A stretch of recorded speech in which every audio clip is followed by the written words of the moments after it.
Halo Muters, selamat datang di podcast Onaku. Obrolan anak hukum. Wah, akhirnya ada sesuatu yang baru nih di KPS Eva USU. Wah, bener banget nih. Aku jadi ikutan semangat nih jadinya. Sama dong, aku juga semangat. Dan pastinya kepada pendengar juga harus semangat dong. Iya enggak? Iya dong. Oh iya, kita kenalan dulu dong. Biar pendengar kita tuh nggak pada bingung. Suara indah siapa sih di balik podcast kita ini, ya nggak, C? Waduh, suara indah ya. Baiklah. Nah, langsung aja nih. Kenalin, aku Zira dari bidang Infokom. Dan ada aku Chelsea yang juga dari bidang Infokom.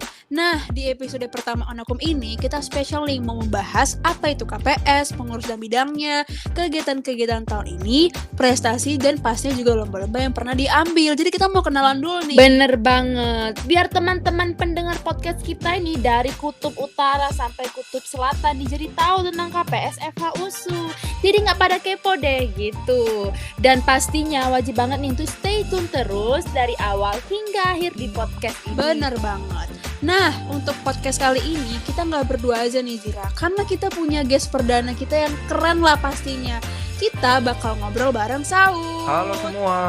Halo.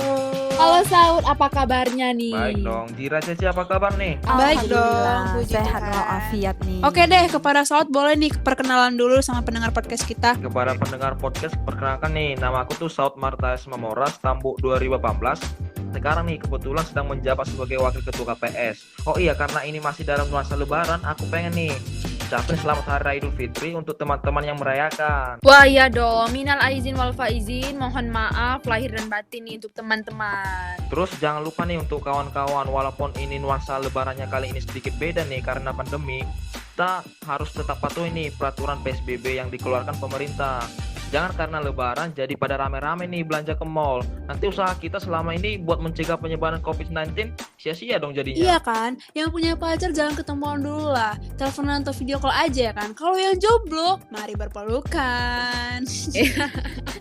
Tapi pelukan online aja ya kan, karena masih social distancing, supaya nih rantai COVID-19 ini bisa cepat-cepat terputus. Asal hubungan kita yang jangan putus. Iya. Oh jangan.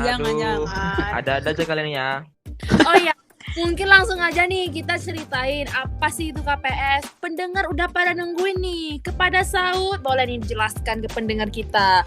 Waktu dan tempat dipersilahkan Saud.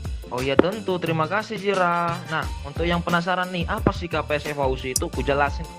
Nah, KPS Eva USU itu adalah salah satu organisasi yang bernaung di Fakultas Hukum USU, yang di dalamnya itu kita akan belajar nih mendalami semua bidang hukum acara.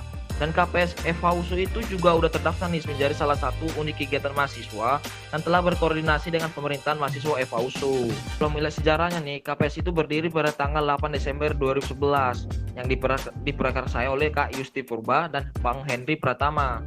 Nah, mereka itu berkoordinasi dengan dosen dan didaftarkan langsung nih kepada pemerintahan mahasiswa. Nah, begitu teman-teman. Nah itu dia Mutars. Dan pastinya kita juga punya nih BPH yang kece-kece, yaitu ada Michael Milan Sinaga sebagai ketua kita. Lalu juga ada Saud Martaes Mamora yang katanya humble parah nih sebagai wakil ketua kita. Aduh. Ada juga nih Dewi F19 sebagai sekretaris. Dan last but not least ada Pradema sebagai bendahara kita. Nah, pastinya kurang afdol nih kalau kita nggak cerita tentang kepengurusan di KPS. Nah, jadi langsung aja, di KPS itu ada 5 bidang kepengurusan. Yang pertama itu ada Diklat, bidang pendidikan dan pelatihan. Nah, Diklat ini memiliki tugas dan wewenang untuk memfasilitasi pelatih dalam hal pelatihan anggota. Nah, yang kedua ada Infokom nih. Bidang Infokom ini memiliki tugas dan wewenang untuk mengelola segala informasi dan alat komunikasi KPS Eva USU baik ke dalam maupun keluar. Nah, jadinya nih para anggota-anggota KPS nggak ketinggalan informasi nih yang penting. Nah, ketiga ada bidang kewirausahaan. Nah, atau biasa kita sebut itu Wirus. Nah, Wirus ini memiliki tugas dan wewenang untuk membuat usaha-usaha yang membantu dana operasional ke organisasi KPS kita nih. Keempat ada nih namanya bidang kompetisi. Nah, bidang kompetisi ini memiliki tugas dan wewenang untuk memfasilitasi pelatih nih dalam hal penyeleksian dan pemilihan delegasi, memfasilitasi pelatih dalam pelatihan delegasi, membantu tim delegasi, dan menyelenggarakan kompetisi perhelatan semu baik internal maupun eksternal.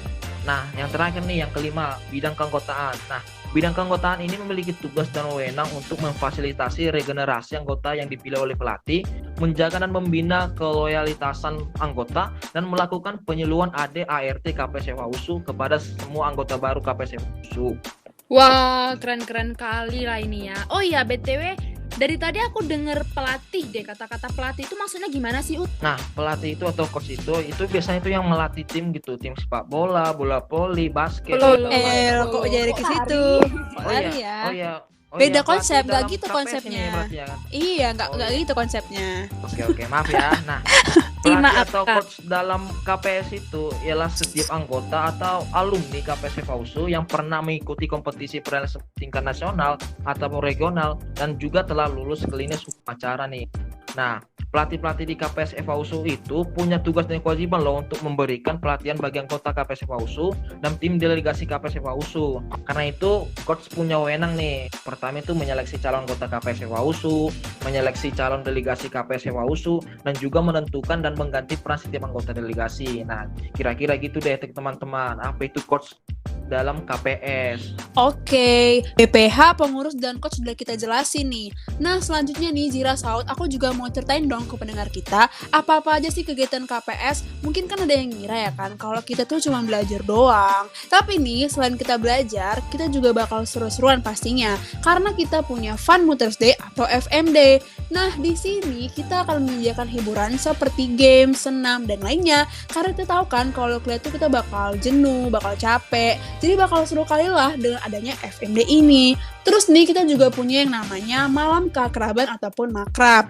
Nah, sayangnya nih karena ada virus corona ini kita jadi belum bisa nih rencana FMD dan makrab sampai waktu yang belum ditentukan. Padahal kan web makrab tuh udah kutunggu kali loh tahun ini karena tahun lalu tuh pecah kali loh makrab kita. Wah, Oh, iya iya sih, dong. sayang kali nih. Padahal kegiatan seru-seruan yang paling ditunggu nih pastinya. Tapi kita sama-sama berusaha dan sama-sama berdoa nih. Semoga COVID-19 ini cepat kelar, ya nggak sih? Karena Iya dong, ya pastinya. tau lah, aku tuh udah rindu kali sama kalian semua. Berat loh rasanya menahan rindu ini.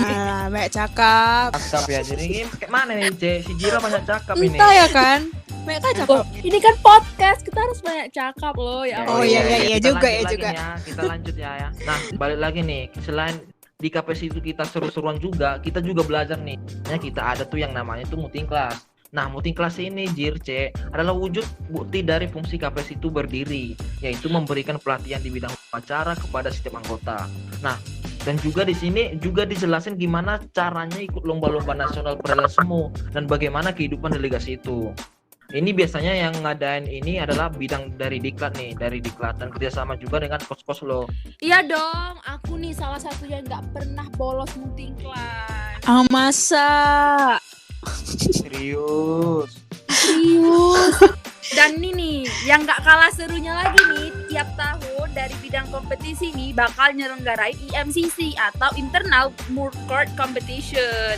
Ini nih wajib diikuti nih setiap anggota KPS kecuali coach. Nah, karena berhubung kita bertiga nih belum jadi coach, jadi kita nih pastinya wajib dong ikutin IMCC.